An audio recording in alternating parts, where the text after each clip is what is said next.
O tema do estudo de hoje, da palavra a ser meditada hoje, é teoria do intervalo.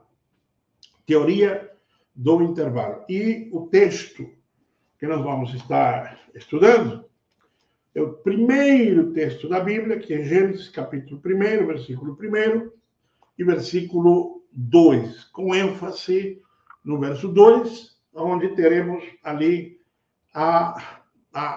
o debate, teremos ali o debate ou o embate, tá? Quem está aqui no Insta, por favor, vamos mudar, vamos chegando aqui no YouTube, tá? Vamos correr para cá e você já pode fazer a sua pergunta. O link está nos stories, tá? Aí, o link está nos stories. Se você vai para os stories, você encontra o link do canal do YouTube. Linka lá, clica lá e migra para cá. Então, a palavra de Deus começa, né? Começa a palavra de Deus, o relato bíblico que eu acredito, assim como ampla maioria dos teólogos conservadores, tá? Que o autor do livro de Gênesis tenha sido Moisés. Eu sei que a crítica da teologia mais liberal é uma crítica que não admite a autoria de Moisés no caso do Gênesis. Não vou dar aqui os motivos, isso pode ser discutido em uma outra aula, podemos, né, se vocês desejarem assim e me pedirem, uma aula para especificação daqueles de por que eu acredito que Moisés é sim o autor do Gênesis. Isso requer uma aula só para esse tema. Bom, particularmente, como lhes digo, eu acredito ter sido Moisés, então parto aqui do pressuposto que o autor do Gênesis é Moisés. Moisés, conforme registrado no livro de Êxodo, era um hebreu, filhos de pai e mãe hebreia, pertencia à família de Levi, tá? E, sucessivamente, aí vem a história dele. Deixo claro para saber qual é o Moisés que eu acredito, porque muitas vezes os contrários a isso têm teorias muito, digamos, diversas. A Escritura Sagrada, ela não tem como premissa básica explicar quem é o Criador. Esse é o ponto, como sempre digo, ponto factual. A Bíblia não dá margem para discussão. Eu sempre digo assim, o Deus é de fato Deus, como eu acredito que é, ou um ser, ou os autores da Bíblia, digamos, que não teriam inspiração divina, autores por si só, muito confiáveis. Porque é difícil você narrar uma história e você ser humano, você escritor, você, digamos que fosse um grande escritor de grandes obras literárias, e não se sentisse tentado a começar a sua narrativa dando algumas explicações. É óbvio, isso faz parte de qualquer contexto literário na história. As escrituras sagradas são específicas, são claras, absolutas, não tem discussão, não abre espaço para debates, porque ela começa simplesmente dizendo assim, no princípio criou Deus. Está dizendo, no princípio é Deus e ponto final. E também nem se dá o luxo de tentar explicar. Cabe a você perguntar, que Deus? Como ele fez? Qual é o propósito disso? Então, já que as Escrituras partem desse pressuposto de que Deus é o Criador, então nós não vamos discutir aqui sobre criação. Então, eu também parto do mesmo pressuposto. Sou de crença criacionista, sou cristão, pentecostal e de crença criacionista em relação à criação de todas as coisas ou à origem de todas as coisas. Então, na minha crença de origem de todas as coisas, eu pactuo com as escrituras com veemência ou veementemente, como as próprias escrituras partilham, Deus é o Criador dos céus e da terra. Ponto final. Agora, a pergunta ou a pergunta que nos resta qual é o propósito? Né? Qual é o propósito da criação? Por que Deus decidiu criar o mundo? Qual era seu propósito? Essa sim é uma pergunta relevante. E, de alguma forma, sei que a complexidade do tema e o tempo requerido para provas e para competições não é propício. Eu vou tentar, resumidamente, explicar qual é a minha visão teológica sobre o motivo da criação da humanidade por parte de Deus. Você que está entrando aqui, te aconselho, migra aqui para o YouTube, fica melhor para Wesley Alves, Lima Wesley Alves. Eu te convido, vem para cá, vai ficar melhor para acompanhar a palavra e vai ser uma bênção em tua vida, todos vocês que me acompanham aqui. Sobre a seguridade de Deus, sobre a convicção de Deus sobre si mesmo, comunicando pela inspiração divina as Escrituras, como eu acredito. As Escrituras são inspiração divina. Tá? Sobre isso, estamos falando na aula de Introdução às Escrituras, de Teologia Sistemática, toda quarta-feira, no Estudando a Bíblia do Academy. Então, aqui, no versículo de número 10, do capítulo 46 do profeta Isaías, a Escritura diz assim: que desde o princípio anunciou o que há de acontecer, e desde a antiguidade as coisas que ainda não sucederam. Que digo, o meu conselho permanecerá de pé, farei toda a minha vontade. Uau! Este é o Deus de Gênesis 1:1.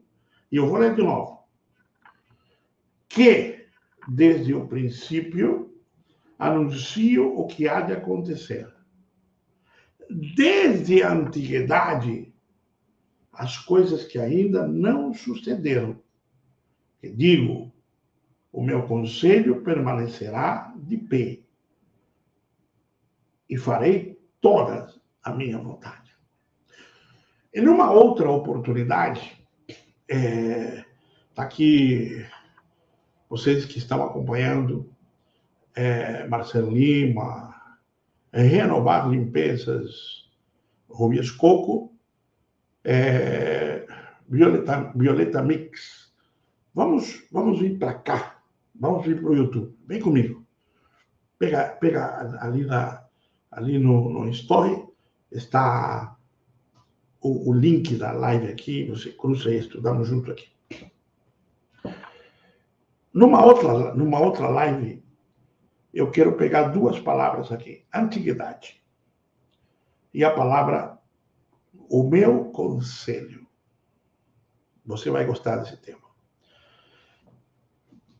A palavra de Deus diz assim, desde o princípio,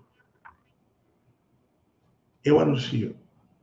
E depois disse, desde a antiguidade. Eu quero deixar isso na tua mente flutuando. Que antiguidade? A pergunta aqui que cabe é, que antiguidade? Porque senão fica muito aleatório. Pense nessa aleatoriedade. Desde o princípio e desde a antiguidade. Sim, mas qual antiguidade? Tá? Fique no ar. Agora, o que Deus afirma aqui, né? Deus diz assim, anuncio o que há de acontecer. E depois diz, o meu conselho permanecerá em pé. Em pé. Farei toda a minha vontade. Meu amigo, este é o Deus de Gênesis 1. O Deus determinista, um Deus absoluto, um Deus perfeito, um Deus grande, um Deus que não tem pares e que em sua eternidade absoluta, se nada existir, planejou, criou um projeto e deu partida a esse projeto, ou determinou, acionou esse projeto, e esse projeto está em pleno curso e ainda está para se cumprir o objetivo final desse projeto. A maior parte dos cristãos, ela oscila entre pensamentos, teorias e coisas por aí, sem saber os objetivos de Deus ao criar o mundo. Porque o criou. Veja aqui o que eu vou te mostrar. Primeiro, eu quero te mostrar Efésios capítulo 1. Vem comigo. Vamos partir daqui. A carta que Paulo escreve aos irmãos em Éfeso, tá? Verso 9, a seguir. A carta que Paulo escreve aos irmãos à igreja de Éfeso. Você que está aí, vem para cá, vem para o YouTube, pega o link e vem comigo. A carta que Paulo escreve aos irmãos em Éfeso é uma carta extremamente profunda. Alguns teólogos chamaram essa carta da carta do terceiro céu, porque considerando ela no nível superior de informações e revelações dos projetos de Deus na Terra. Junto à carta que Paulo escreveu aos irmãos de Colosso, a igreja em Colosso, aos Colossenses, são 2 livros, ou 2 cartas, ou 2 textos que eu não me canso de meditar. Obviamente, no Novo Testamento, Hebreus é meu livro predileto. 1 aos Coríntios e 2 aos Coríntios, eu consigo palpar a humanidade da igreja e a vida da igreja com seus altos e baixos, e leio constantemente para encontrar alimento, fortificação e também para ter uma contemplação da igreja de Cristo quanto transitória na Terra. Agora, a carta de Paulo é para pegar um café, um chimarrão, ler metade de um versículo, pegar um bom dicionário de grego, um bom léxico de grego e meditar por horas, sem parar, porque é uma riqueza insondável de conteúdo, de verdades e de revelação. Vamos pegar isto. Desvendando-nos o mistério da sua vontade. Só aqui já dá para... aqui já tem material para muito tempo. Desvendando-nos o mistério da sua vontade. Segundo o seu beneplácito que propusera em Cristo. Eu nem vou entrar no original. Eu não vou pegar o texto original e fazer uma exegese dele. Não. Não porque nós saímos daqui por muito tempo. Só assim, por cima, como está escrito aqui.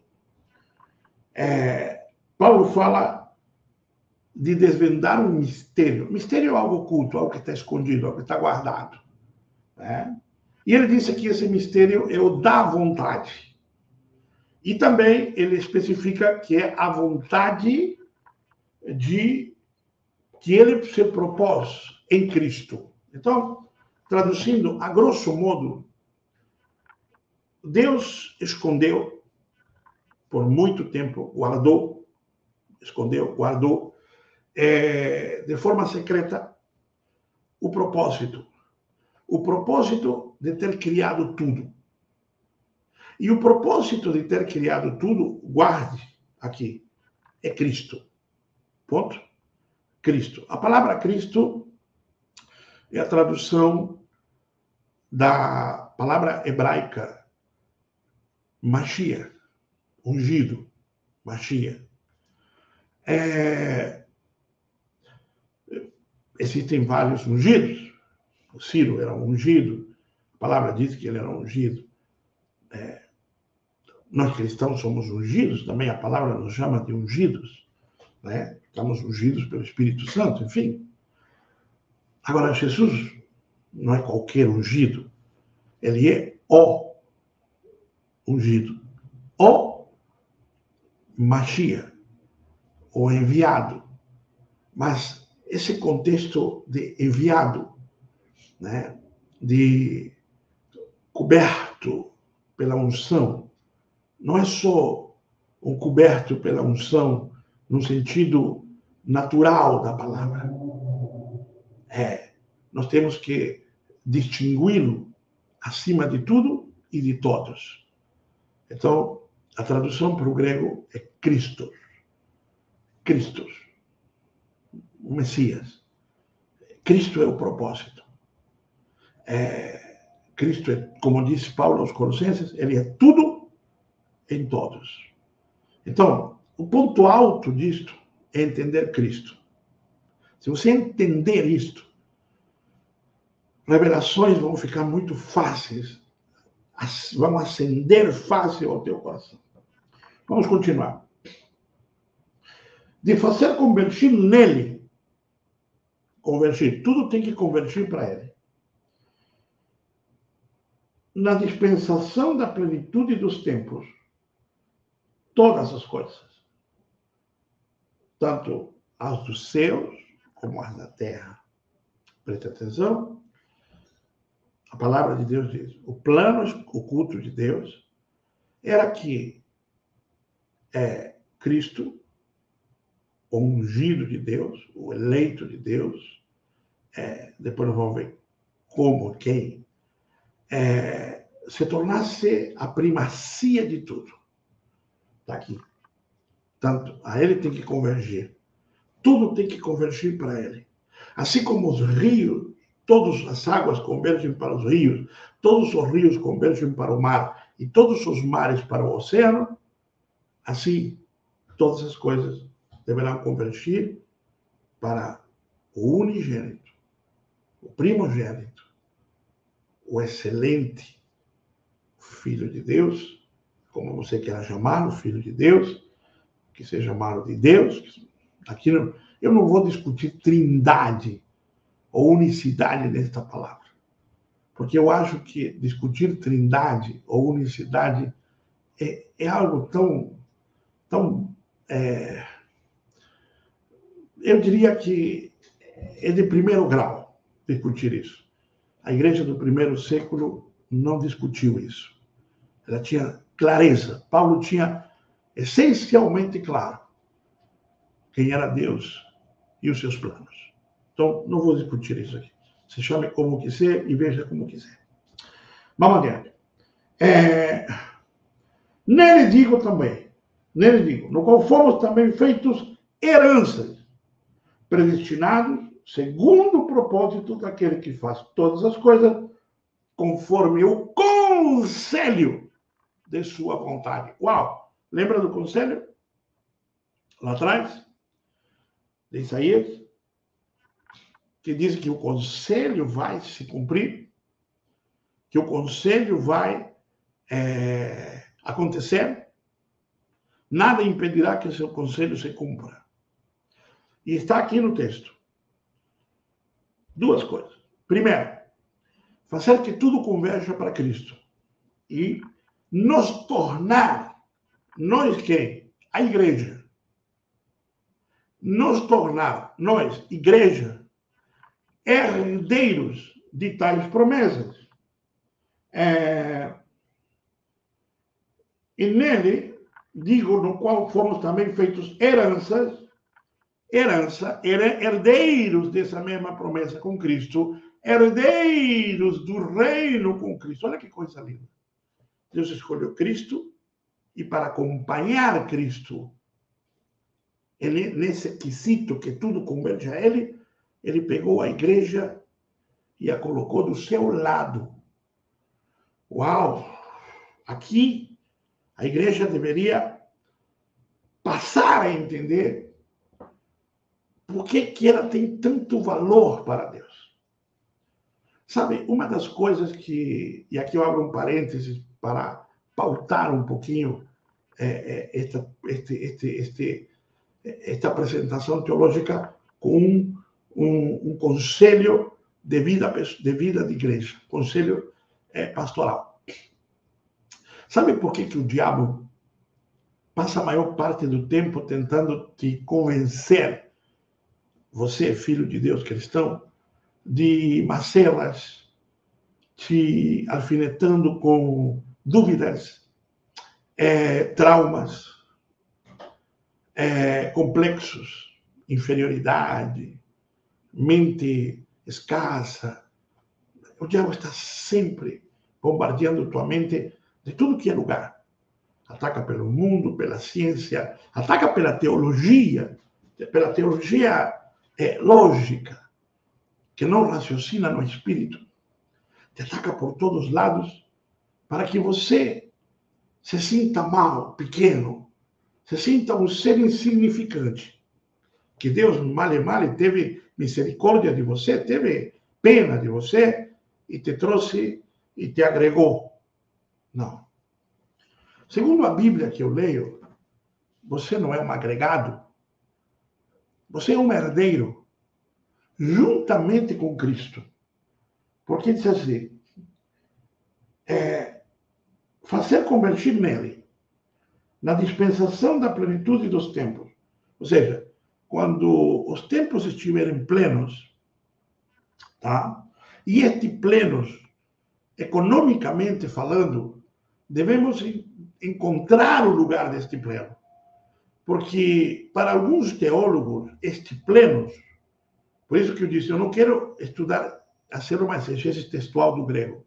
Este plenos pode ser entendido como futuro, mas a plenitude dos tempos, Paulo diz aos Gálatas que, surgindo a plenitude dos tempos, Deus manifestou a seu Filho Jesus, nascido de mulher. Opa, se a plenitude dos tempos foi quando Jesus nasceu, que plenitude dos tempos é esta? Isso nós temos que estudar em separado. Não dá tempo.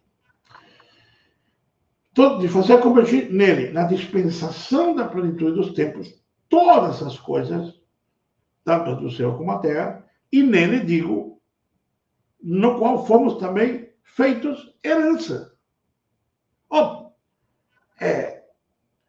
Fomos feitos herança. Nós vamos herdar ou ele vai nos herdar? Essa é a pergunta. Paulo está dizendo que nós vamos herdá-lo ou ele vai nos herdar? Nós somos dele. Ele nos tornou dele. Mas também herdamos a titularidade dele. Uau! Será que é isso? Será que as escrituras estão dizendo que nós, mortais, comedores de feijão e arroz, estamos herdando um título e uma posição? Bom, Paulo disse que estamos sentados com Cristo em Deus. Uau! Por que você, e aqui vai de novo o conselho pastoral, por que você deixa o diabo minar tua mente com mentiras, quando a palavra de Deus é clara, objetiva e tão poderosa para dizer que você é um herdeiro? E eu não estou dizendo que você é um herdeiro futuro.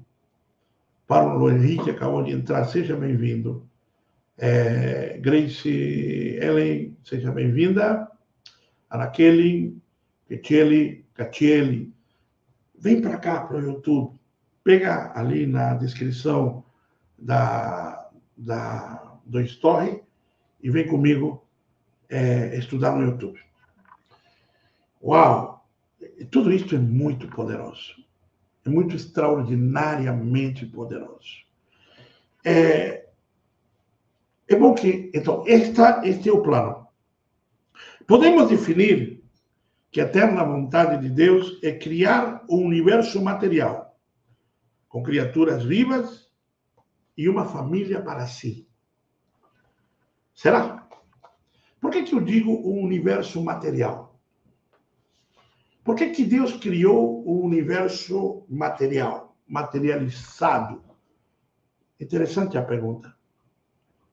Aqui nós vamos entender algumas coisas. Porque Deus criou um universo material. Material. Inclusive, quando eu digo as coisas invisíveis para você e para mim, que são o mundo dos anjos. Invisíveis, quando eu digo que são o mundo dos espíritos. Mas ainda esse mundo dos espíritos que você pensa e fala, tem matéria. Tem matéria espiritual. Sim, tem matéria espiritual. Porque os corpos celestes e espirituais dos anjos são criação. Deus criou coisas materiais e coisas imateriais. Mas essas coisas imateriais têm palpabilidade.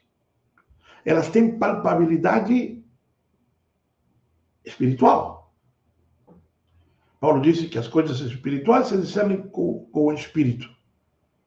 Um Espírito que está em nós, que está evidenciado. Existem evidências da espiritualidade. Existem, não vou entrar no debate, mas eu quero que você entenda que tudo que existe fora de Deus tem graus de materialidade, vamos assim dizer, ou graus de palpabilidade. Agora, Deus, não.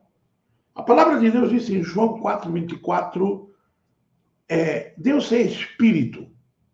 Deus é Espírito. Ponto. E quando falamos que Deus é Espírito, temos que entender que Deus é um Espírito incomum.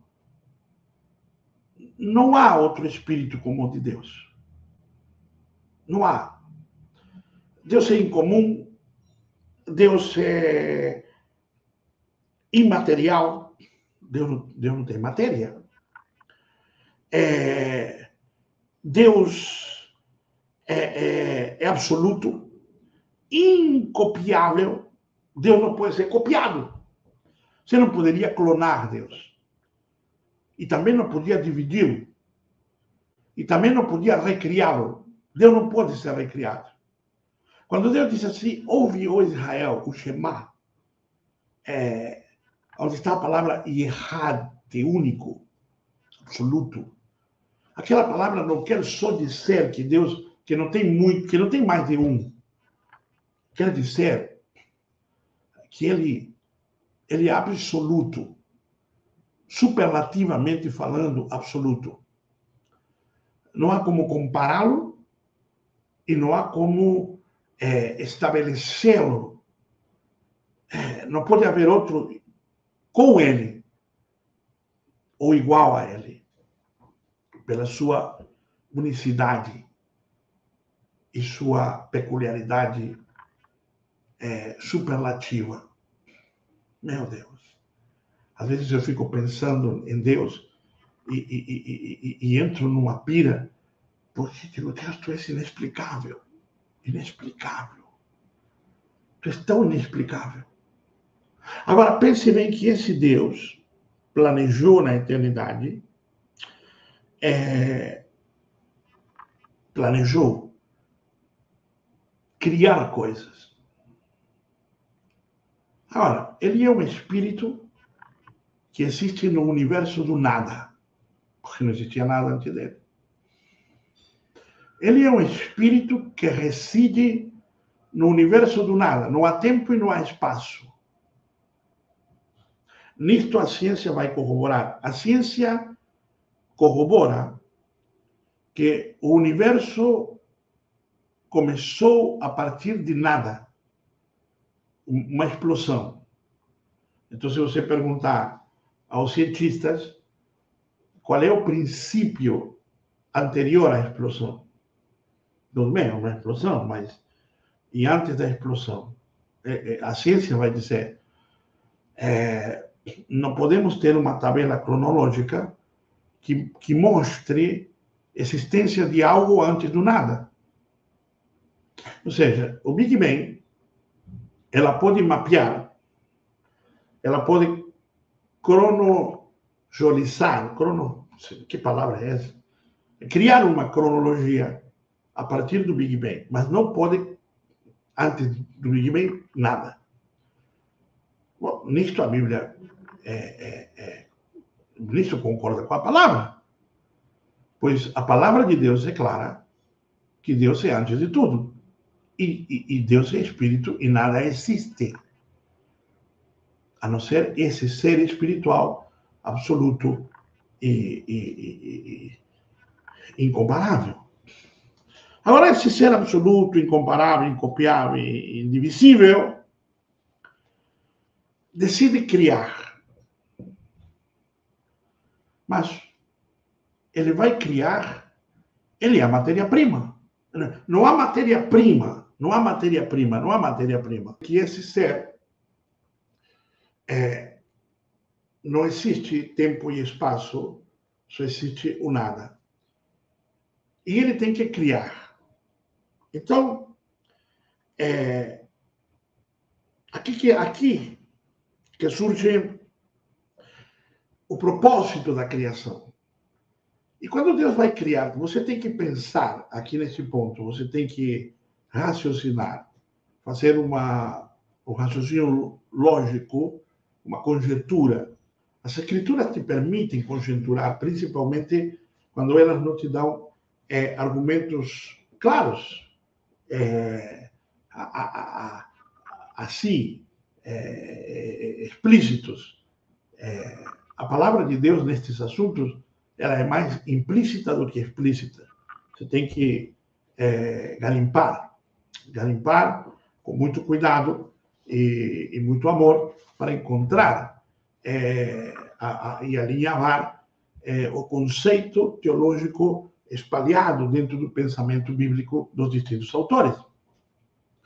Então, Deus, quando decide criar, ele precisa criar seres que se possam comunicar, dialogar, interagir. O propósito de Deus é criar seres com os quais se possa interagir. Aqui nasce um problema que poucos teólogos pensam. Sim, Deus é todo-poderoso. Não há dúvidas quanto a isso. É todo-poderoso. Porém, dissemos anteriormente que Deus é incopiável, inatingível, e que para criar, ele precisa criar, mesmo que seja espiritual, uma dimensão diferente da dele. Ele não pode copiar sua dimensão. Deus é uma dimensão. E essa dimensão é inatingível. Se Deus copia essa dimensão, ele tem que copiar outro Deus, ele tem que se clonar. E se Deus se clonasse, não seria único. Então, essa dimensão é absoluta. Essa dimensão não se chama glória, não se chama reino. Essa dimensão não se chama... Essa dimensão escolheu um nome para se manifestar. Aqui você vai começar a entender algo. Essa dimensão escolheu um nome. Pai. Pai. Para os hebreus, eterno. Essa dimensão escolheu um nome para se representar. Um nome que as suas criaturas, quando existissem, ou pudessem entender ou palpar. Que existisse uma palpabilidade. Por isso que a Bíblia diz que a Deus nunca jamais alguém ouviu. Nunca jamais viu Deus, o Deus, aquele que diz, e no princípio, Bereshit Elohim. Este Elohim não tem, acredite, ninguém que eu tenha visto. Jesus diz, ninguém conhece o Pai, a não ser o Filho. Ninguém pode ir ao Pai se o Filho não for pelo Filho. E ninguém pode conhecê-lo se o Filho não o revelar. Entendeu? Dá para palpar isso? Então, essa dimensão escolheu o nome Pai. Mas essa dimensão também escolheu para si um corpo. Estamos acompanhando. Escolheu um corpo. Antes de criar matéria, ele escolheu criar um corpo que esse corpo fosse visível ao mundo criado. Então, ele iria criar um mundo espiritual, de matéria espiritual, e a esse mundo de matéria espiritual, esse corpo seria visível. A essa dimensão. Então, digamos, temos uma dimensão Pai. Abaixo dessa dimensão está sendo criada, aquela não é criada, aquela é pré-existente.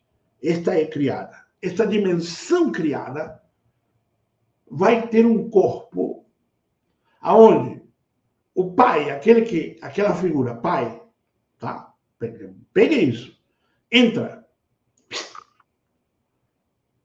Ele se põe um corpo espiritual. E a figura desse corpo espiritual vai ser depois tornada material. Eu sei que complica, não? Teu Sucupira, vem comigo. Mudem aqui para o YouTube e façam perguntas aqui, interajam. Fleribaldo, Natália Damini, paz do Senhor, querida Natália, e vamos juntos. Então ele faz uma figura, se veste nessa figura, entra nessa figura. Por isso que as escrituras vão dizer que Jesus, nele habita corporalmente a plenitude da divindade. Então, nessa segunda dimensão, temos um corpo espiritual, no qual aquele Pai passa a habitar. Amém? E aqui você vai chamar de glória, glória eterna, eternidade, trono de Deus, casa de Deus, tudo que você quiser. Estamos juntos? Continue comigo aqui. Para você entender, para mim te dar um pouco de argumento bíblico, vamos ler dois textos. O primeiro está em 2 Coríntios 5. Dois textos. Verso 19. A saber que Deus estava em Cristo. Grave isso. Estava em Cristo, reconciliando consigo o mundo. Deus estava em Cristo. Lembra que o objetivo de tudo é Cristo. Cristo não é um ser criado, te adianto isso, não é um ser criado. Criado foi o corpo, o Cristo não. O Cristo é a essência que habitou o corpo.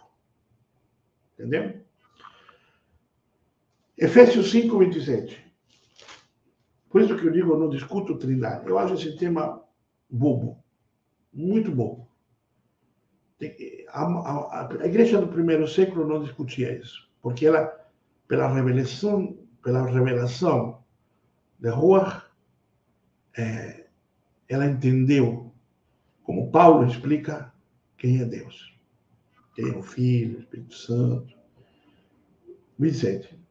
Para apresentar a si mesmo igreja gloriosa, sem mácula nem ruga. Para apresentar a si mesmo.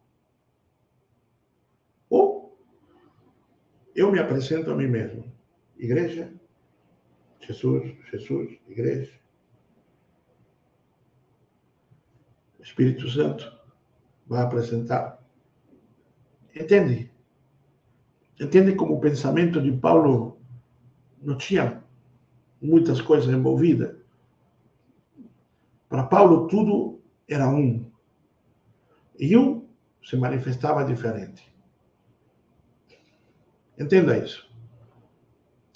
Ellen Cristalino, Sérgio Rodrigues, Lucas, Cristian, sejam muito bem-vindos. Venham comigo. Venham aqui. Vamos pelo YouTube, que está maravilhoso. Ana Beatriz, da Veiga, Vargas, muito bem-vinda. Entenderam aqui? Maravilha. Agora, quero que você separe assim.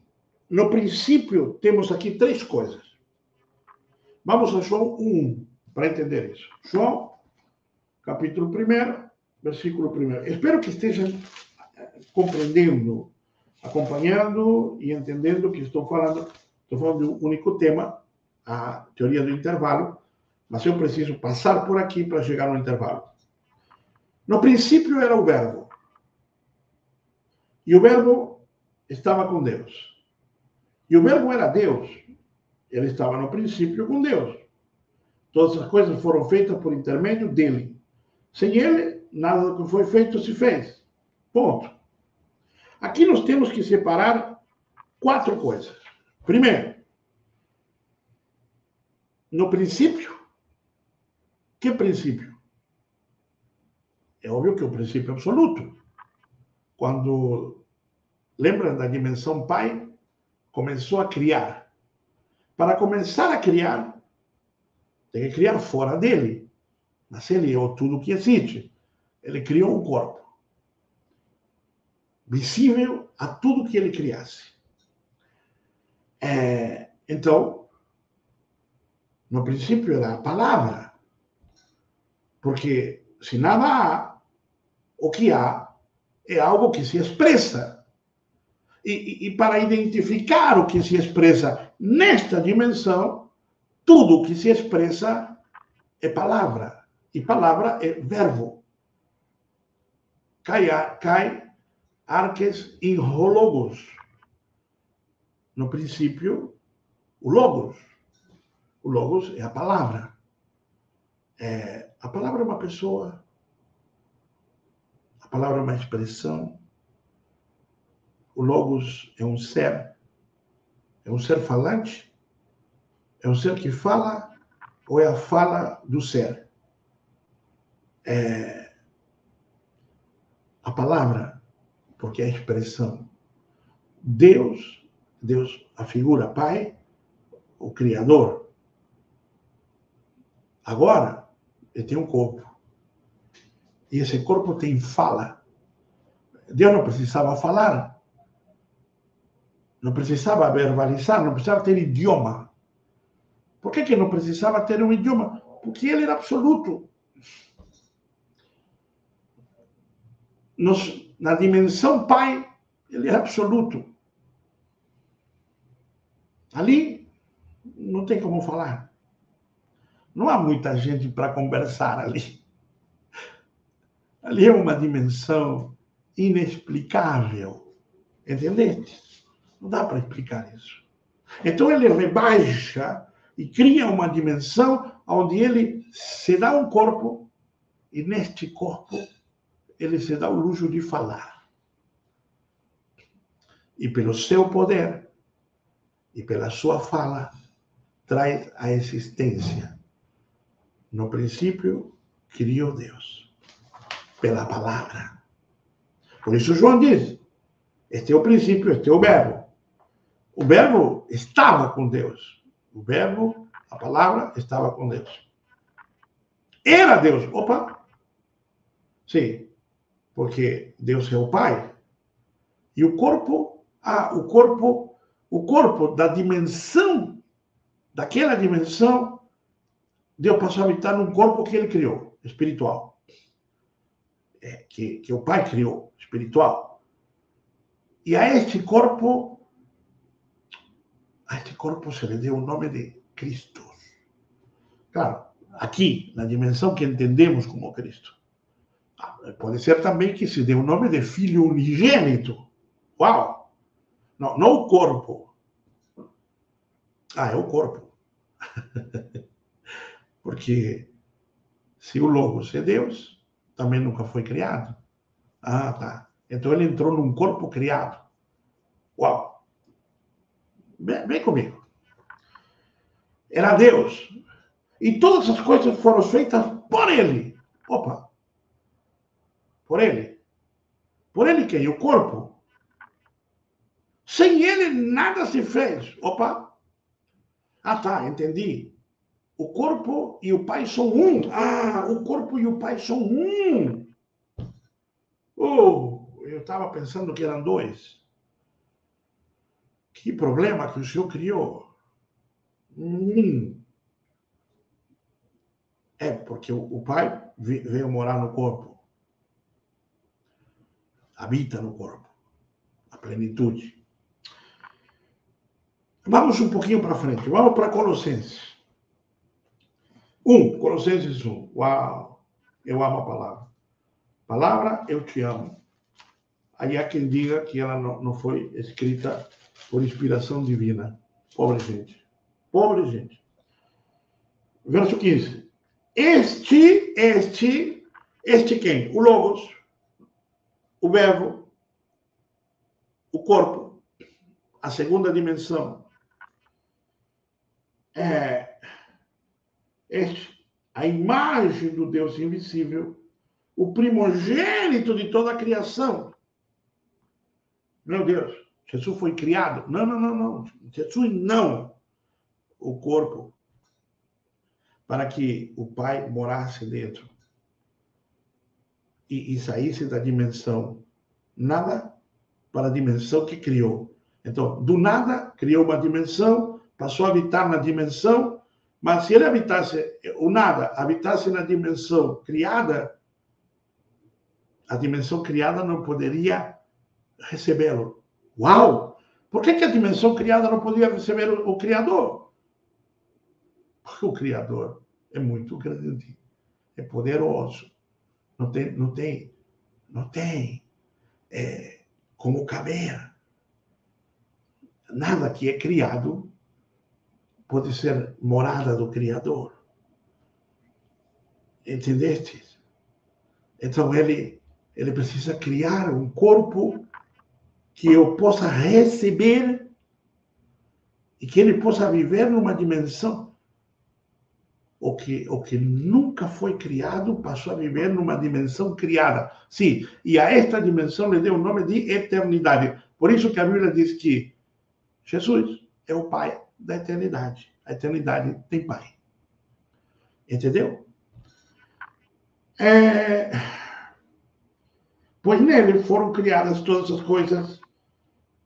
Nele foram criadas todas as coisas, as dos céus, as da terra, as visíveis, as invisíveis, sejam tronos, sejam soberania, quer principado, quer potestade. Tudo foi criado por meio dele e para ele. Ele, antes de todas as coisas, nele tudo subsiste. E ele é a cabeça do corpo, da igreja. Ele é o princípio, o primogênito dentre os mortos, para que em todas as coisas tivesse a primazia. Porque aprove a Deus que nele residisse toda a plenitude. Nele quem? O corpo. Entendemos? Bom, vamos lá. O primogênito de toda a criação. Jesus não foi criado. O corpo foi criado. A imagem visível de Deus. Deus criou um universo visível. Já explicamos isso. Em uma imagem visível para si. Dessa forma, suas criaturas criadas poderiam vê-lo cada um em sua dimensão. Então, agora que Deus tem um corpo visível para seres criados, em suas distintas dimensões, ele era visível, ele era palpável. Deus se tornou palpável para anjos, potestades, miríades, principados, governos no mundo espiritual. Mas Deus se tornou visível para Adão. Adão falava com ele, na dimensão dele. Então, havia uma dimensão para espírito, uma dimensão para matéria. Tudo foi criado nele, visíveis e invisíveis, por meio dele e para ele. Consegue entender que João e Paulo são coadunantes, concordam? De que o Logos e o Pai são a mesma pessoa? Nele tudo subsiste. Ele é o cabeça do corpo. Aqui é outra coisa e outra dimensão. A igreja. Quem é a igreja? Aqui é outro entendimento. Quando Paulo fala aqui, ele está falando principados, potestades, seres criados. Mas agora chegou num ponto. É a igreja. Ele é o cabeça da igreja. Por quê? Porque a igreja está no objetivo. A igreja é maioral com ele. E quem é a igreja? Bom, quem é a igreja? Vamos para 2 Coríntios. 1 Coríntios 5. 2 Coríntios 5, perdão. 2 aos Coríntios 5. Verso 15. Ele morreu por todos para que os que vivem não vivam mais para si mesmos, mas para aquele que por ele morreu, ressuscitou. Assim que nós daqui por diante a ninguém conhecemos segundo a carne. E se antes conhecemos a Cristo segundo a carne, já agora não o conhecemos deste modo. Assim, se alguém está em Cristo, nova criatura é. As coisas antigas se passaram e eis que se fizeram novas. Paulo está dizendo que você pode até ter conhecido a Jesus quando não era um cristão. Mas tudo que você conheceu naquela dimensão de caído, de ser caído da raça de Adão, não tem valor nenhum. Porque uma vez que você nasce de novo, sua mente espiritual é transformada e você passa a conhecer a Cristo não segundo a lógica dos homens, mas segundo a revelação da palavra. E quem tem a revelação da palavra sobre Cristo é Paulo. É o apóstolo Paulo. Acredite nisso. Agora, a igreja tem que nascer de novo. E aquele que nasce de novo, assim como ele morreu por todos, para que os que vivem não vivam mais para si mesmos, mas para aquele que por eles morreu e ressuscitou. Ou seja, igreja são aqueles que renunciam à sua vida e têm a luz da revelação de Jesus como Salvador e entregam suas vidas a Jesus e passam a viver neste mundo para Jesus, para sua vontade, para seus desejos, para seus objetivos. E os objetivos é reinar com ele. Podemos fazer um estudo longo, médio, de quais são os objetivos para a igreja. Aqui cabe saber o propósito com a igreja. Né? Bom, agora, ali também diz que Jesus é o primogênito entre os mortos. Sim. Aqui que está o segredo.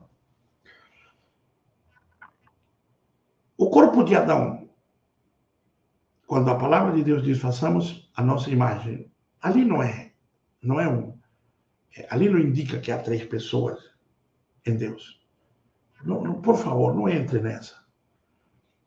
Nenhum rabino aceita isso. Nenhum perito de língua hebraica aceita isso. E nenhum professor sério aceitaria isso. Ali é um plural majestático. É a pluralidade da palavra nós. Nós é a pluralidade do ser divino que está criando o homem. Tá? Majestade. Era comum nas línguas fenícias, hebraicas, aramaicas, pluralizar quando a figura, o indivíduo, era de majestuosidade. Isso é um princípio hermenêutico muito sabido por todos os teólogos. Então, aqui, o corpo de Adão é uma réplica do corpo que Deus tinha criado para entrar nele. A imagem, a famosa imagem. A imagem visível do Deus invisível. Então, Adão se torna uma figura. Por que essa figura? Porque quando Cristo nascesse na Terra, o Cristo ungido, tá? Passasse, agora ele está numa imagem espiritual. E essa imagem espiritual é Deus numa imagem espiritual. Agora, por um mistério da vida, por um mistério que só o Criador pode explicar, Paulo disse, grande este mistério. Ele nasce, ele ovula em Maria e nasce um ser com aquele corpo idêntico ao de Adão. Mas neste corpo, Deus passa a adquirir coisas que ele não tinha antes. Ele passa a adquirir uma alma humana, um espírito humano. Lembra que quando Deus criou o homem, lhe soprou o espírito e o homem se tornou uma alma humana, um ser espiritual e um ser material.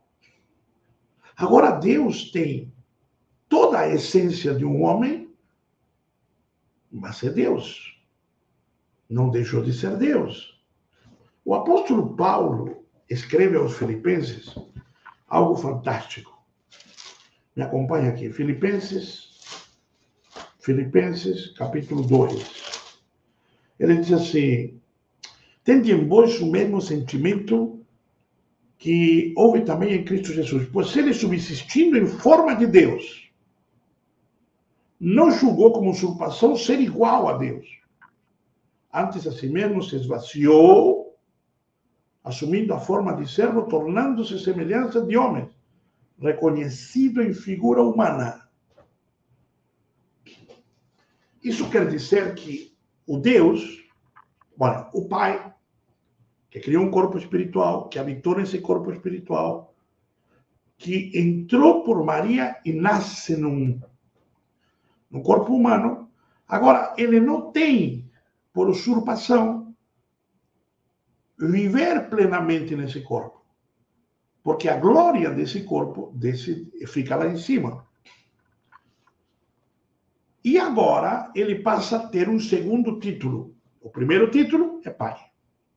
O segundo título é filho. Esta é uma dimensão nova.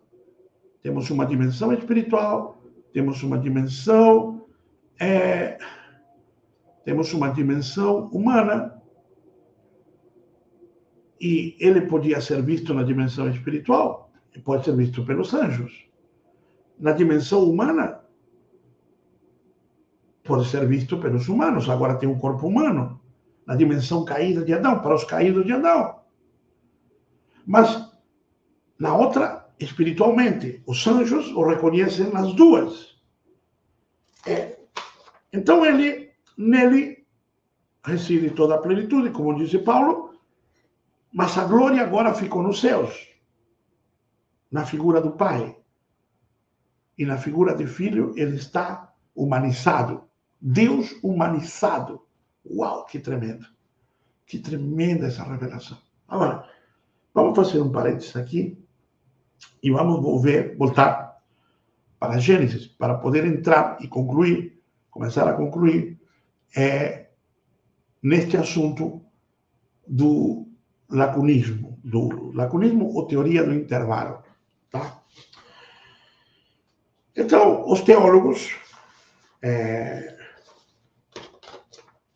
debatem muito sobre a criação. Eu não vou entrar aqui nas teorias diferentes.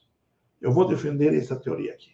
Tá? Aí a teoria de que entre o capítulo 1 e 2 de Gênesis existe um intervalo. Quem defendia essa teoria em séculos passados, na teologia inglesa, principalmente na teologia inglesa, Thomas Schomburg, 1780-1947, Scofield, 1843 a 1921, Arthur C.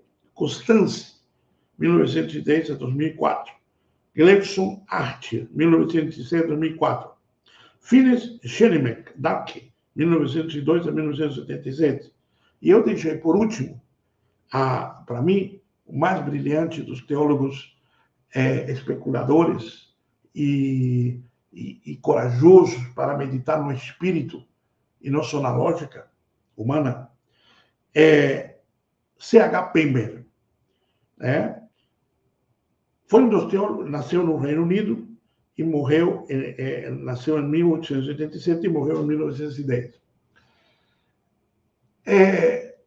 Pember foi um dos teólogos mais perseguidos e muitas vezes negligenciado. Mas a crítica acadêmica até daqueles que defendiam Darwin chegaram a concluir que nunca se fez uma exposição tão profunda das escrituras e tão coadunante com a ciência, tão próxima da ciência, como a que Pember fazia.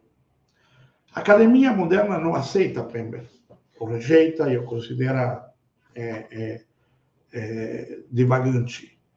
Porém, para mim, é um dos teólogos mais brilhantes que já existiram. Cito esses porque esses são de relevância, de extrema relevância, mas tem muitos que foram influenciados por eles, enfim. A palavra de Deus diz no princípio que Deus os céus e a terra, e aqui vem um ponto. E a terra era sem forma e vazia. Vamos lá. Vamos fazer uma análise lógica. Lembra quando ele disse que Deus não tinha matéria-prima? Se Deus não tinha matéria-prima, por que ele iria criar algo caótico primeiro? Bom, alguns teólogos dizem que Deus simplesmente liberou a palavra terra e água e ambas vieram a existir. E depois que estavam existentes, ele as modelou. Bom, isso faz algum sentido. Mas Isaías capítulo 45, nos dá uma informação, tá? Nos dá uma informação bastante relevante sobre o tema. Ele diz assim, no capítulo 45, verso 18: porque assim diz o Senhor que criou os céus, o Deus que formou a terra, que fez e a estabeleceu, que não a criou para ser um caos, mas para ser habitada. Eu sou o Senhor e não há outro. Bom, aqui Isaías coloca uma pá de cal sobre a primeira colocação que eu fiz. Porque a primeira ele diz que teólogos acreditam que Deus disse seja, e houve matéria e água, tudo misturado, e a partir daí, como um artista, começou a modelar. Mas Isaías diz que Deus não criou a terra ou não a formou para ser vazia, caótica. A tradução aqui do hebraico seria caótica, sem forma. Então, se entre o versículo 1 e o 2, quando aparece o caos, o que aconteceu? Essa é a pergunta que nós fazemos. O que aconteceu? Qual foi o problema? O que aconteceu aí? O texto diz assim, em hebraico, Vehaeretz, Hayetá, Tou, Vavou, Vehosehak, Penei, Alpenei, Teon, Ruach Elohim, Marashefet, Alpenei, sobre a face das águas. Então, isso significa Ve'eretz, a terra, né? Hayetá, era. Aqui, muitos teólogos admitem que deveria ser traduzido por tornou-se. Hayetá, não a palavra Hayetá deveria ser traduzida tornou-se. Ou estava, né? Mas aqui ela está era. Era, pronto. Eu não vou discutir com o texto, não vou discutir com o que está escrito. Também não sou um hebraísta mestre, consigo com ferramentas, obviamente com ferramentas, dicionários, léxicos e ferramentas que eu tenho aqui eletrônicas, fazer as traduções, e palavra por palavra, e com o dicionário encontrar toda a etimologia daquela palavra e tudo que ela pode me otorgar, junto com suas preposições, artigos, enfim. Eu consigo fazer um trabalho exegético natural, mas não sou um linguista hebraico, embora sou alfabetizado em hebraico, não sou aquele linguista. Mas entendo como está escrito aqui, né, que é ela. Agora, devemos entender que, do princípio que Moisés relata esse texto, ele não está preocupado em explicar se houve um intervalo ou não antes de Gênesis 1 e 2, ou entre Gênesis 1 e 2. Ele está preocupado em contar a criação a partir daquele momento. A criação da Terra, cronologicamente, como a teologia entende, 6.000 anos. Porém, quando nós chegamos na ciência, através dos distintos estudos científicos, passamos a ter cientistas que acreditam que a Terra tem bilhões de anos. Tem de bilhões, tem de milhões, tem diferentes opiniões, mas opiniões contundentes, através de estudos geológicos contundentes, que a Terra tem mais do que 6.000 anos. Então, aqui nasce um problema gravíssimo entre ciência e fé, ou ciência e teologia, de que a cronologia da Bíblia está errada. Então, aqui entra a teoria do intervalo. É claro que a teoria do intervalo, primeiro, não tem muita matéria-prima, ou seja, não tem muito texto para se agarrar. 2, os textos estão em lugares quase que sem contexto, digamos, contexto próximo, são contextos muito isolados, muito remotos, e também exige um exercício de alguma especulação, existe um exercício, digamos, onde você precisa, não diria forçar não, mas concluir, digamos, mediante algumas ferramentas, algumas formas de pensar, para que juntarmos as ferramentas que temos e montarmos uma narrativa, tá? E isso se vê ao longo da expressão bíblica, ao longo da narrativa bíblica, que nós vamos, vale a redundância, que nós vamos conseguir chegar a concluir, né? A fazer uma conclusão adequada dessa teoria do intervalo. Então, eu não discuto aqui com o texto se a tradução era para Hayetá é a melhor tradução para ela, eu já vi nos dicionários. E os dicionários divergem. Tá? alguns pensam que era é a melhor forma de traduzir, outros não. Então, não vale discutir, porque não vai ser neste texto que nós vamos, só com esse texto, que nós vamos fundamentar uma teoria. Precisamos de mais, minimamente um pouco mais, e é o que nós temos. Tá? Então, na minha opinião, esse não é o caso, de que a palavra era se tornasse algum tipo de problema. Tá? Mas como que nós vamos entender que entre esses dois textos houve um intervalo? Voltamos ao Criador. Tá? Então, lembra que eu lhes disse que o Criador ele está criando dimensões. Dimensões.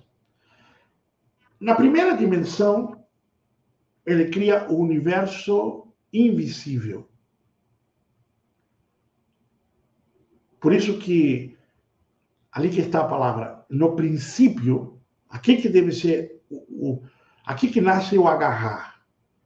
No princípio, Bereshit, hebraico, Regit, não é a proposição, né?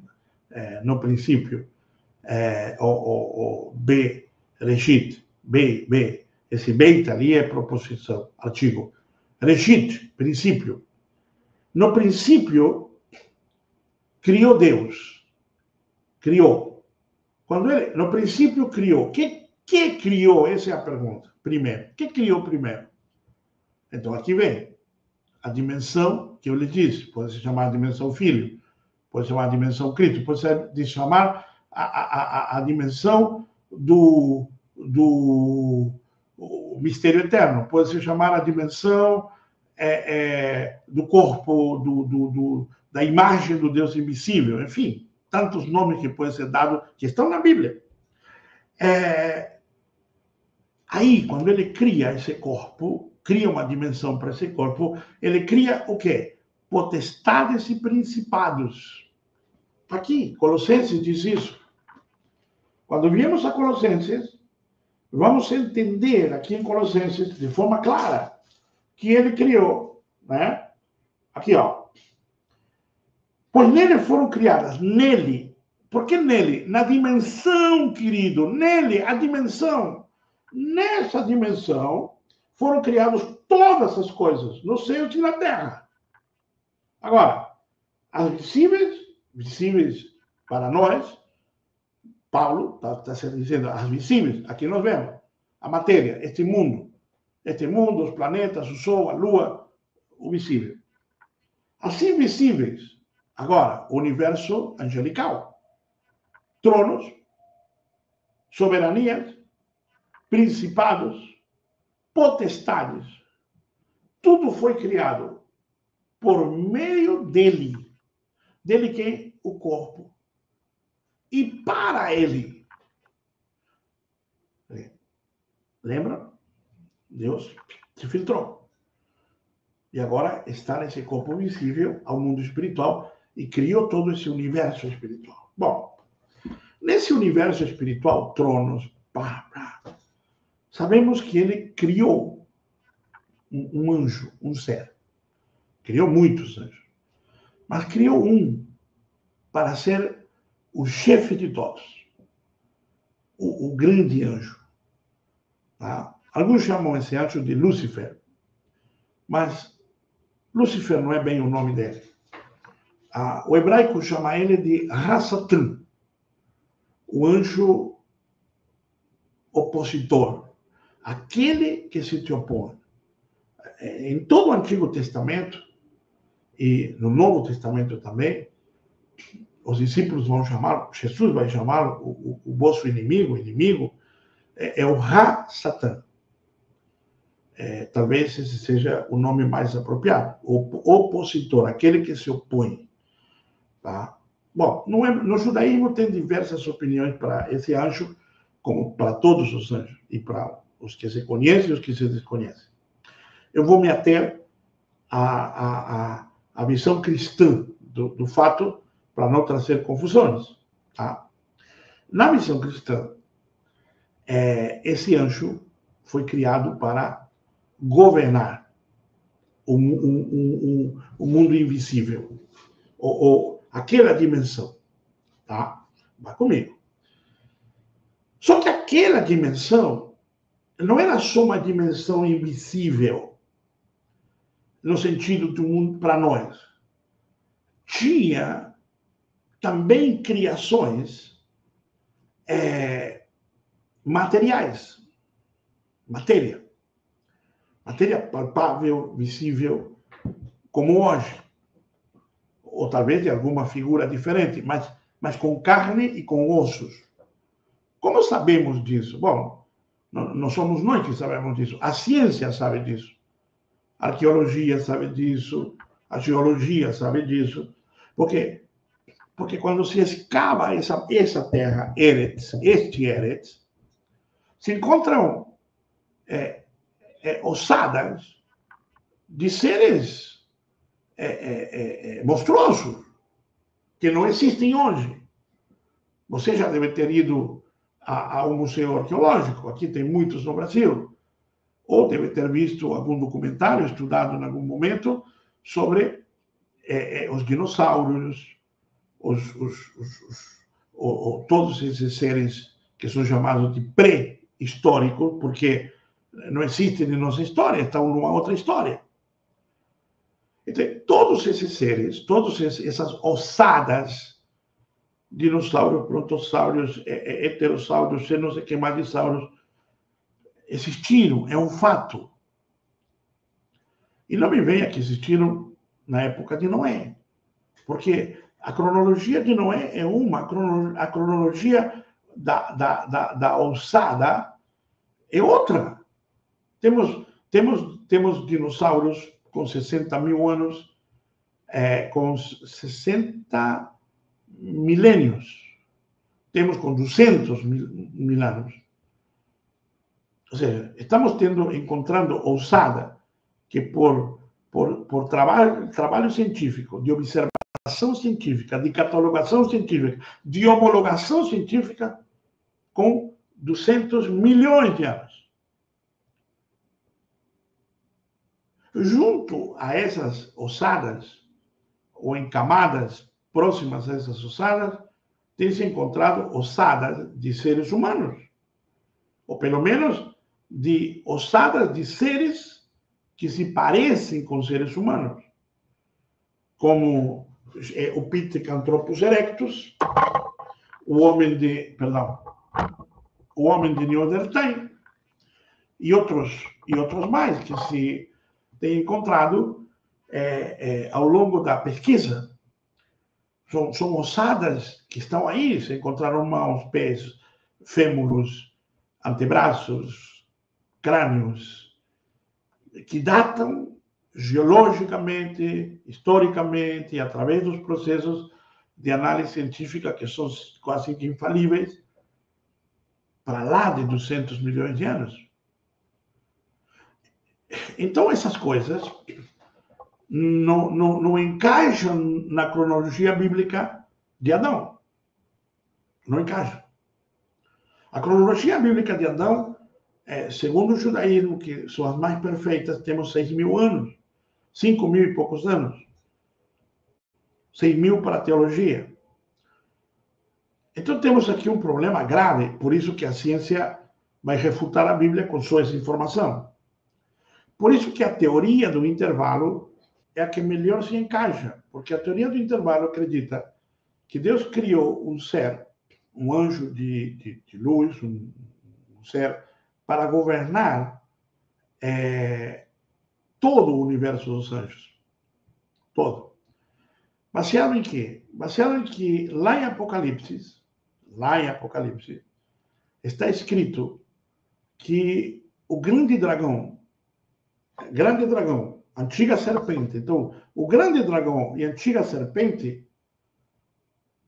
são o mesmo Satanás. Então, que o grande dragão, né, tinha derrubado 3/4 parte das estrelas dos céus. Então, temos que interpretar que estrelas dos céus aqui são os anjos. Jesus também diz: eu mesmo vi Satanás cair do céu. Jesus viu ele cair. Quando ele o viu cair, ele está falando em passado.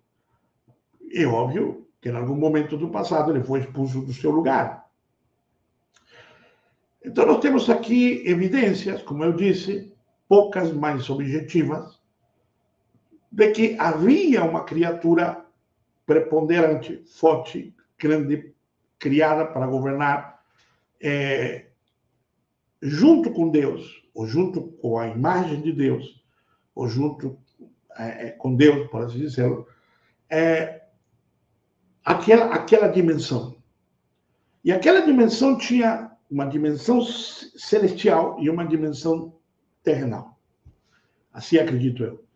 Nessa dimensão terrenal, havia um Éden. Sim, um Éden, um jardim.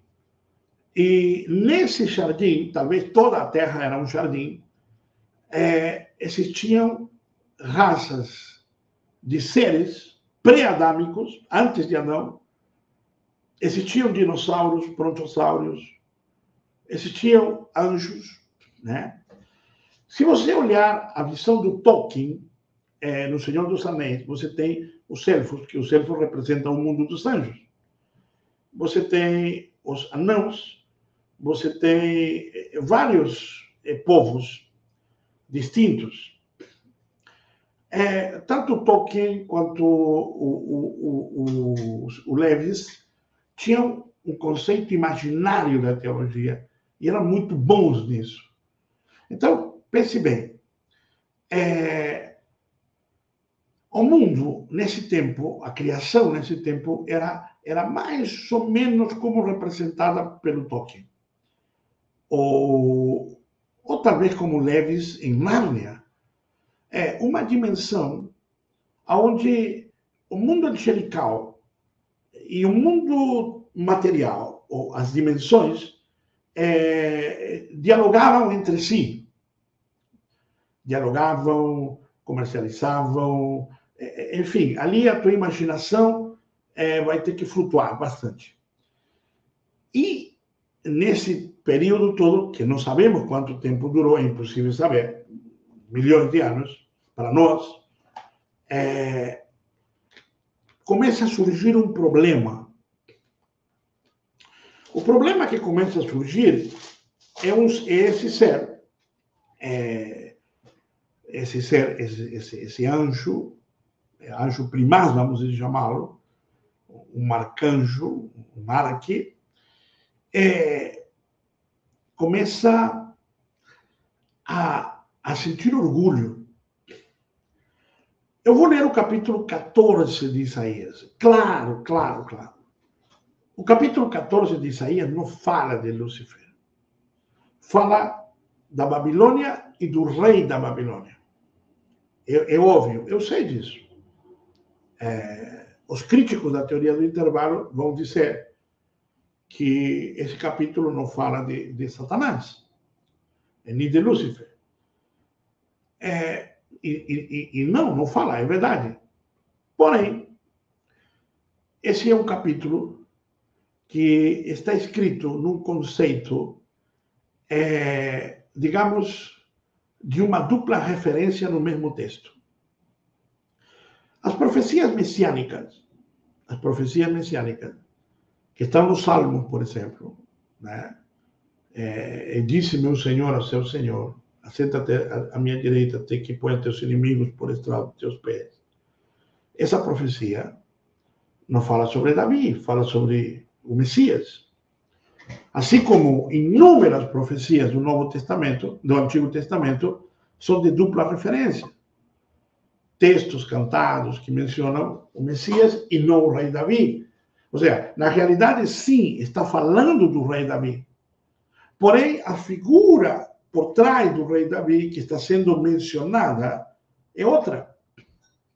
Este texto tem que ser analisado da mesma forma, com um pouco de boa vontade e humildade. É simples entender isso. E veja bem, eu vou dizer, aqui está falando do rei da Babilônia, dos reis da Babilônia. Mas, em algum momento, Deus vai direcionar a palavra a quem está por trás desses reis, a quem é que, de fato, está movimentando as coisas.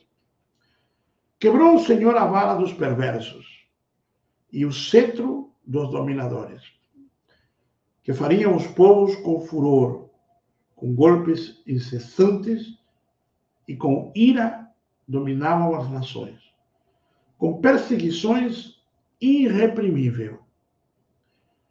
Já agora descansa e está sossegada toda a terra. Todos se surtam de júbilo, até o cipreste se alegram sobre ti. E os cedros do Líbano exclamam: desde que tu caístes, ninguém já soube contra nós para nos cortar. Aqui, cedros, ciprestes, são povos. O além, desde o profundo, se turba por ti, para ti sair ao encontro na tua chegada. Ele, por tua causa, desperta a sombra, e todos os príncipes da terra se fazem levantar dos seus tronos, e todos os reis das nações.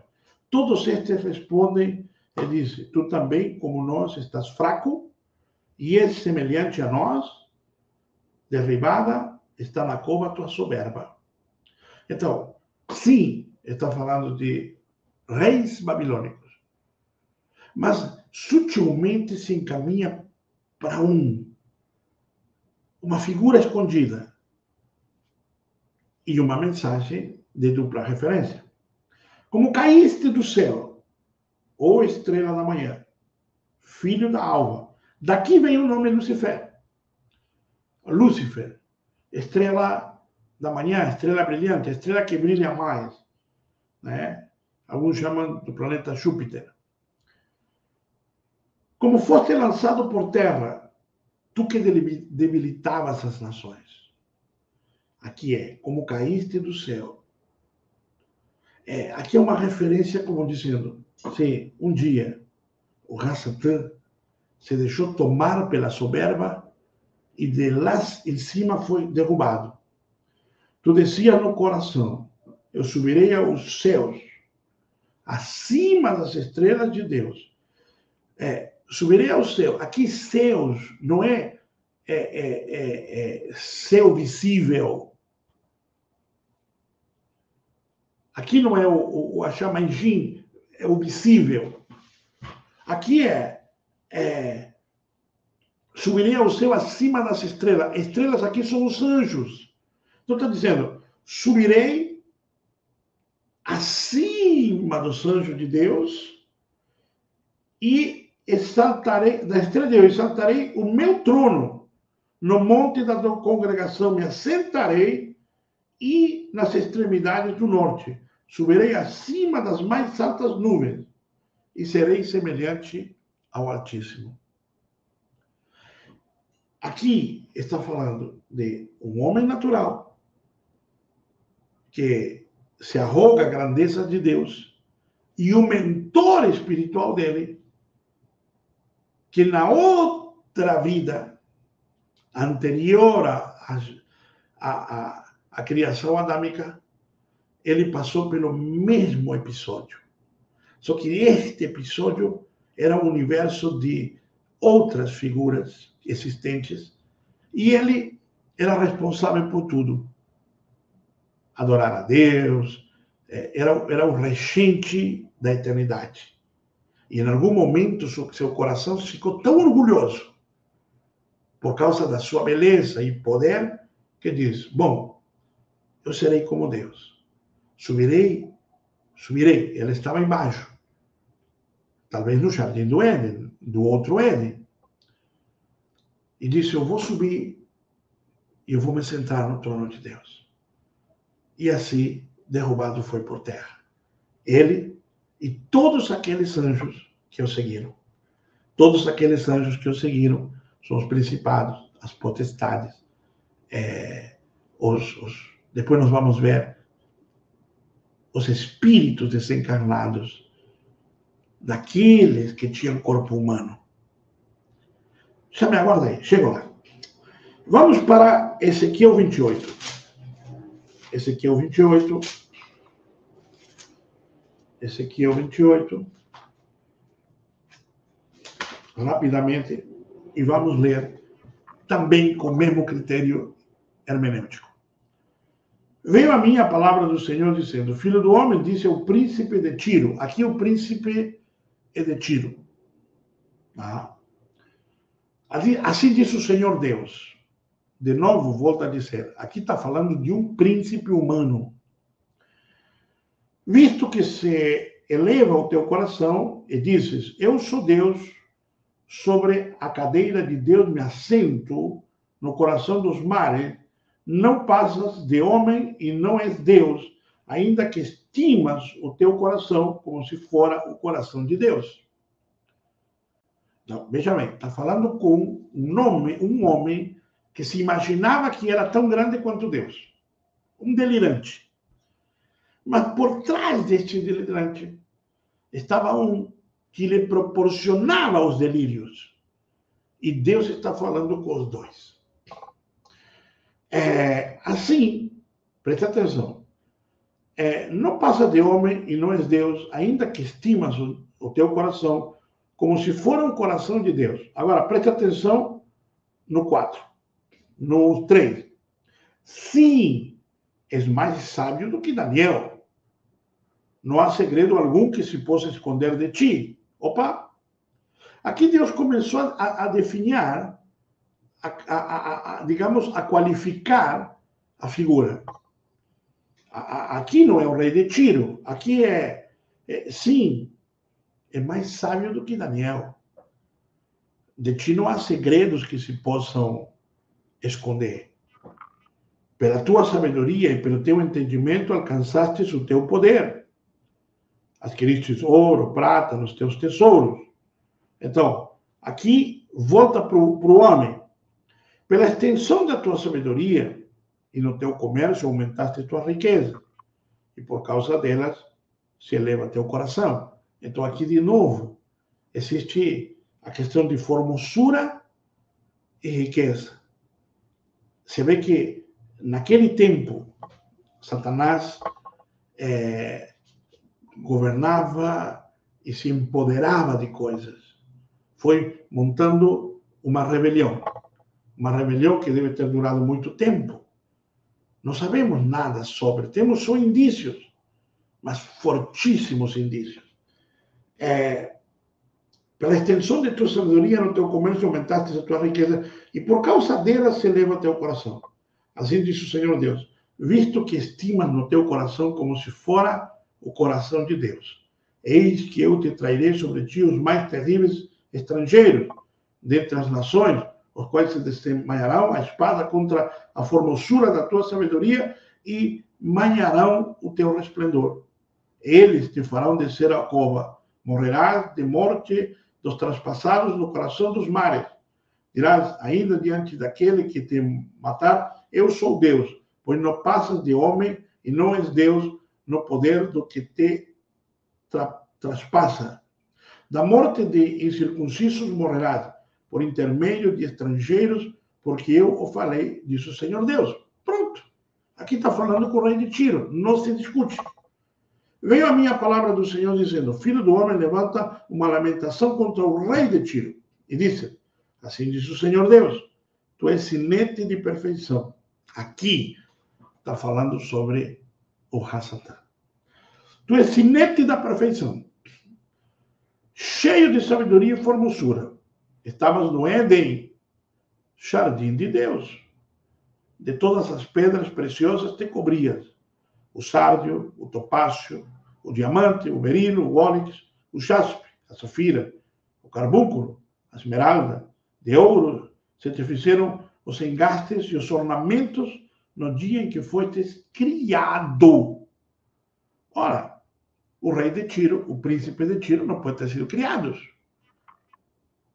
No máximo, foram feitos e foram paridos, nascidos. Aqui não. Aqui diz que esse ser foi criado e para o dia da sua criação se lhes preparou ornamentos diferentes. Tu eras querubim da guarda. Opa! Querubim ungido. Querubim ungido. Olha, querubim messiânico. A palavra para ungido aqui é a mesma que para Jesus. E te estabeleci e permanecias no Monte Santo de Deus. No brilho das pedras andavas.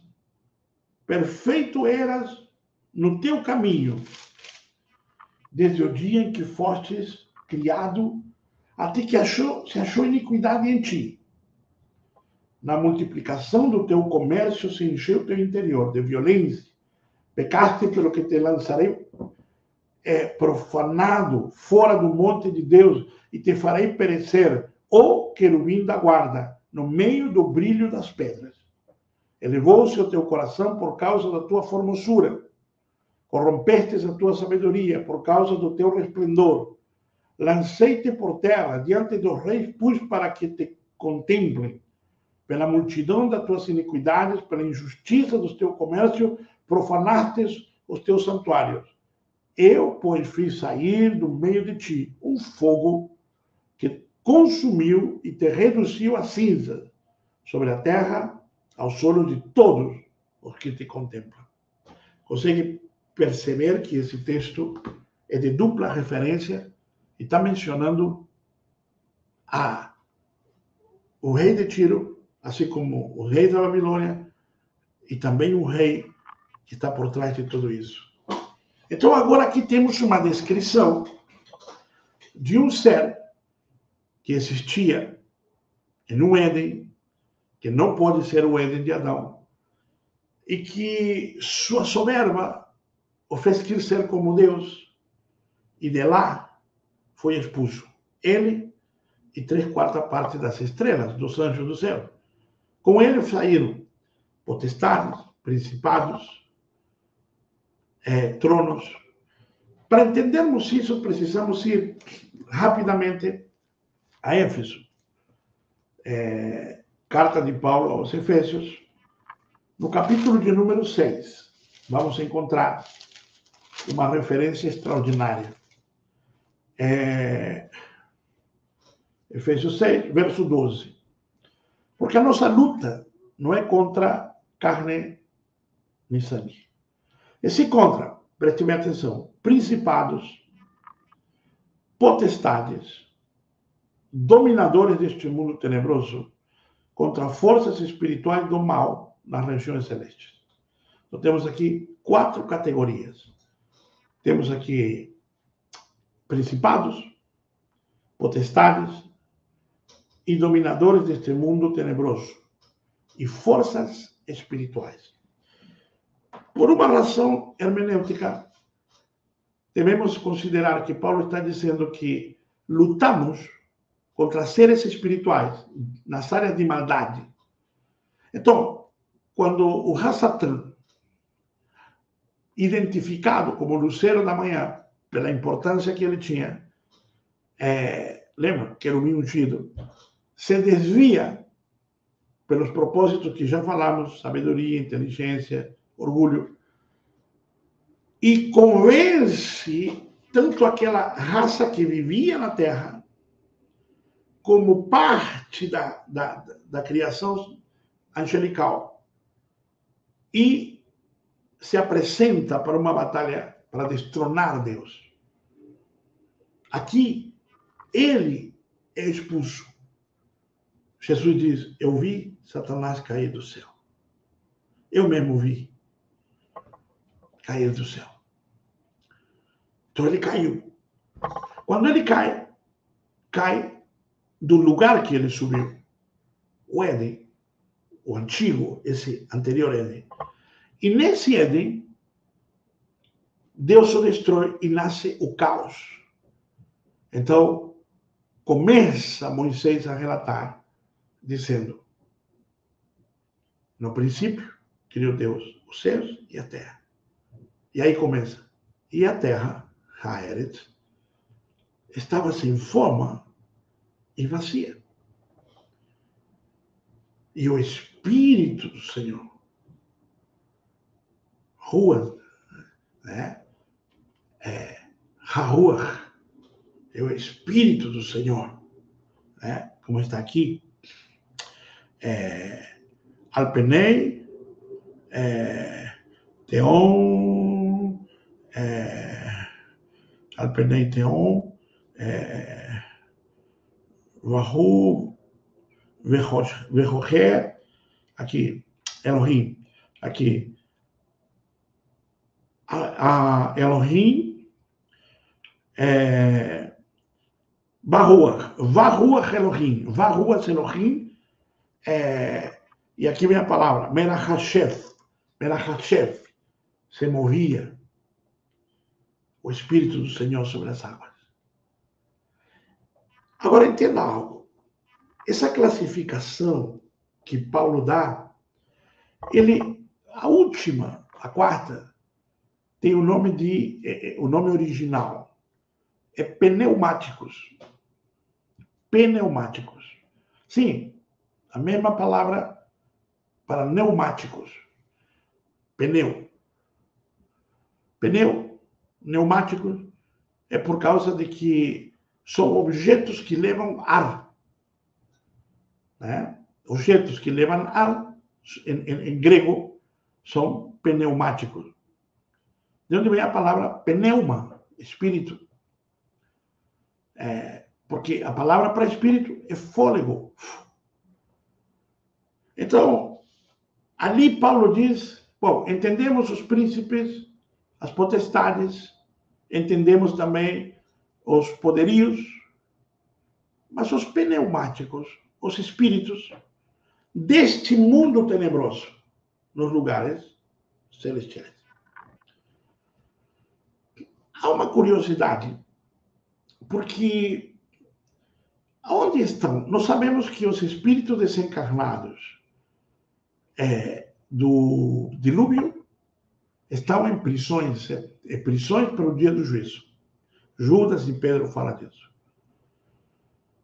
Mas onde estão os espíritos desencarnados, as almas, daquela raça pré-adâmica? A teoria do intervalo acredita que os pneumáticos que Paulo fala são espíritos desencarnados e não principados e potestades. Ou seja, não são anjos caídos.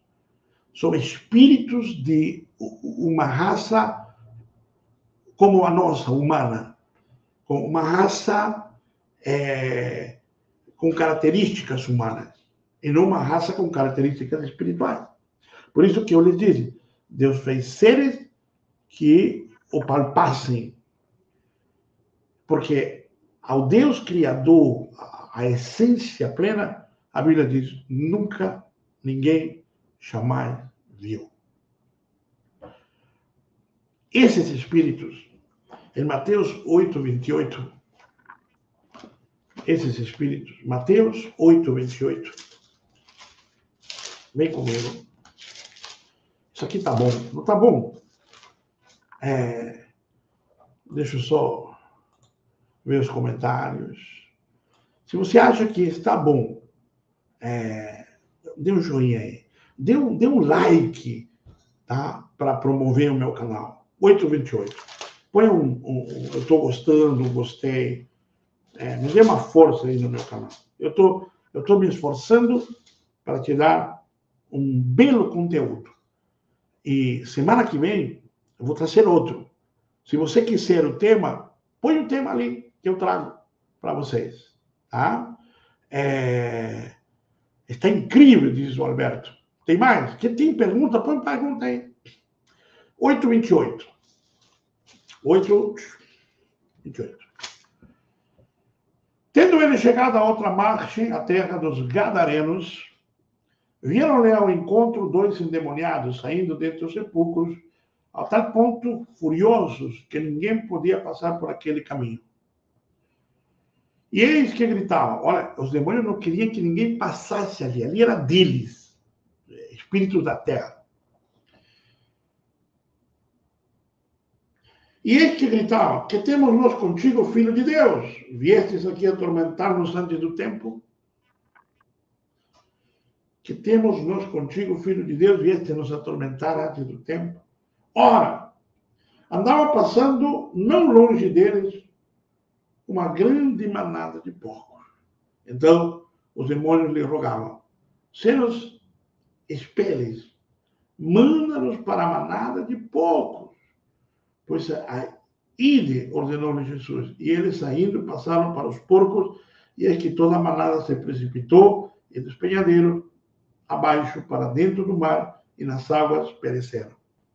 Note que esse espírito, ou esses espíritos, a diferença de anjos caídos que moram nos ares, nas potestades do ar, nas dimensões dos ares, estes cuidam territórios terrenais. Estes aqui são muito terrenais. Até cuidam caminhos. Não, aqui ninguém passa, aqui ninguém chega. Sabe, quando você vai a um lugar e você se sente assombrado, você sente que aqui... Eu morei numa casa que por 3 anos e meio, o corretor mesmo nos disse, as pessoas subiam nas escadas e voltavam, porque ninguém conseguia entrar. Nós tivemos que limpar espiritualmente aquela casa. Só quem esteve comigo naquela campanha de limpeza, tanto física quanto espiritual, lembra o que passamos. Foi extraordinário. Uma big de uma casa, e que depois as pessoas encontravam uma paz, uma coisa extraordinariamente gostosa de se ficar, de estar. Mas quando nós chegamos, havia uma turba demoníaca que não queria que morássemos lá. Isso é muito comum. Lugares, casas, lugares ermos, lugares vazios, que você sente a presença daqueles diabos. Agora, por que isso? Porque a diferença dos anjos caídos, os demônios, tem relação com a matéria, com a terra, com a natureza oficial deles. Por isso que eles são espíritos, pneumas, espíritos desencarnados de uma era pré-adâmica. Aí está a teoria do intervalo. E sabermos disso é relevante por quê? Primeiro, para batalha espiritual. É muito importante. Aqui temos uma palavra, Flora Lecipat, Francisca Braga. Poderia, para participar do seu vídeo ao vivo, pediu para participar do vídeo, né? Vamos lá, você que quer fazer uma pergunta, pode fazer uma pergunta, pode escrever, pode, enfim, participar. Por que é relevante? Primeiro, para entendermos o mundo espiritual e como ele funciona e a autoridade que nós, como igreja, temos. Porque enquanto que esses espíritos que estão nos ares, caídos, dominantes sobre as nações, porém caídos, sem governabilidade, e os outros, que são espíritos de mais baixa escala, não pode se comparar com a igreja, que é herdeira de Cristo, que tem Cristo como cabeça e que é governante com Cristo. Aprendemos que Cristo é o objeto de tudo que existe e que o Pai fez o corpo de Cristo e que a este corpo lhe deu a identidade dele próprio, pois nele ele entrou. E que quando passa por Maria, ganha um corpo humano, mas com esse corpo humano, uma alma humana, uma identidade humana. Aprendemos que essa alma humana, identidade humana e corpo humano da divindade morre para salvar a humanidade. Então, todos aqueles que nele creem e se negam a esse mundo, se batizam em sua morte. Ou seja, morrem com ele. Agora ele morto, ele vai ressuscitar ao terceiro dia. Então agora ele é o primeiro de uma nova raça. Uma raça que é divina por natureza e humana por natureza adquirida. Então ele, que era rico, poderoso, se tornou humildemente carne, para poder morrer em carne e justificar os que nele creem. E agora os que nele creem que naturalmente são carne, podem se tornar espíritos vivificantes pela glória do Deus vivo. Você está me entendendo? Então, Jesus, o Pai, a divindade, criou um meio para criar. E criou um meio para exaltar essa criatura a seu status, a sua dimensão. Nos colocou lá. Como? Fazendo-se como nós e nos fazendo subir nele. Nos deu nome, herança, tamanho, poder e autoridade. Agora, cabe a você saber o que vai fazer com isso. E o que fizeres com isso, a eternidade te recompensará. Como é bom estudar a Bíblia. Se houver alguma pergunta, deixo aberto o espaço aqui. Maurício de Vargas. Muito bem-vindo, querido Maurício. Deixo aqui esse espaço e dizendo a todos que sexta-feira que vem eu volto com mais um tema extraordinário. Se você quiser sugerir um tema, você tem uma dúvida, um tema teológico, que seja importante. Eu quero falar sobre calvinismo versus arminianismo, eu quero falar sobre trindade, em algum momento eu vou falar, versus unicidade, eu quero falar sobre... Eu já disse que esse é um tema que não me agrada muito, porque considero ele muito claro nas escrituras, também muito... a igreja passou a discutir isso no segundo e terceiro século da era cristã, já em outros tempos, com o evangelho muito complicado por interferências externas e o evangelho já deixando de ser puro, como na era apostólica. Enfim, vamos falar sobre diferentes temas: anticristo, apóstolos, temas extraordinários. Então, temas tem muitos. Se você quiser, sugere alguns. E prometo que estarei colocando-los em ordem, montando uma pesquisa, e como esta aqui, trazendo para você uma informação de pensamento teológico para que você possa fundamentar teus conhecimentos. Amém? Não quero que você concorde em tudo que eu digo, não pretendo que você concorde em tudo que eu digo e que faça tudo o que eu digo. Eu só pretendo que você pegue a informação e vá e analise as escrituras e peça ao Espírito Santo que te mostre o que está certo, o que está errado. A minha proposta é te dar meu conhecimento, te passar, te otorgar, te permitir ter acesso àquilo que eu acredito, sem imposição, pela mera informação.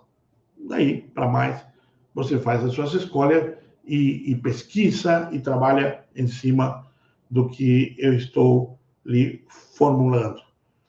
Como disse Henri Pastel, se enxerguei mais longe, é porque estou sobre os ombros de grandes homens.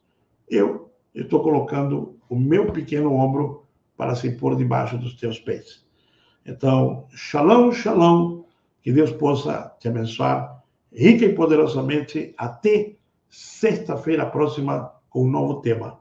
Aqui, para os que me seguem em Instagram, obrigado por estar conosco durante 2 horas, praticamente, de estudo da palavra. Mas não tem como estudar a Bíblia em pouco tempo. São 2 coisas que são impossíveis de fazer.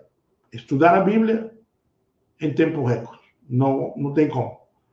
A Bíblia requer de muito tempo para ser estudada. Requer de bastante tempo a ser gasto. Tá bom? Então, nos despedindo aqui no YouTube. centro de Havana. Quando tiver contato com essa mensagem, entrar profundo no teu espírito, ativou a minha vida. Bom, meu grande abraço.